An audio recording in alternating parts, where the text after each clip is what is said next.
A business that was once glorious beyond measure. An inspirational and legendary founding leader. It's amazing how it can disintegrate overnight. To be in such a predicament. When this message suddenly popped up on the phone screen, China's real estate leader Xu Jian, surprisingly controlled by Guangdong police, 3 Evergrande-listed companies have shrunk from their peaks to 2%. This news has me in deep thought. What is the meaning behind this event? Evergrande used to be a giant in China's real estate industry, a symbol of immense power. It collapsed in a year. Seems to signal a sea change in the real estate era.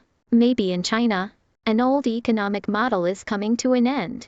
And where does that leave the new economic model? Can China find the right way out? Xu Jian has created a legend. He came from a family of carpenters. He created a vast empire through hardship. Real estate, automobiles, soccer, and more. He became the second richest man in Asia. And yet, with the Chinese government's escalating real estate regulations, Evergrande's debt problems are also being exposed. The end of Evergrande is not only about the fate of a company, it's about the future of China's real estate industry.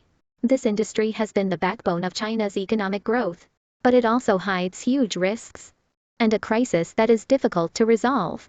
The past model was overly focused on economic growth, but it brought high housing prices and high vacancy rates, and more deep-rooted social problems.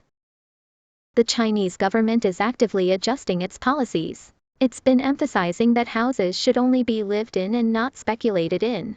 Just keep trying to transform real estate.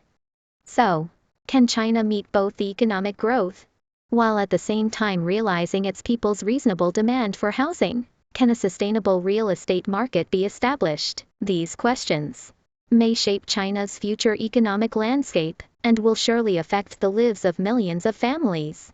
As a young man living in a first-tier city in China, I deeply understand the impact of housing problems on ordinary people. We have dreams. We aspire to realize our value in the city. But the high cost of housing is like a mountain to climb. Buying a home is not just an economic decision, it's a spiritual struggle. Once upon a time I was a young man looking for a room to stargaze. Every time I walked through the streets of the city, watching the skyscrapers rise, inside, I'm filled with hopelessness.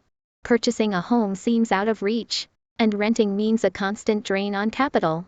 And in return, you're left with no place to live for half your life. So the new era of real estate is upon us. Will it bring more expectations for young people? I hope that the Chinese government will step up its reforms, quickly find a new real estate model that is more balanced.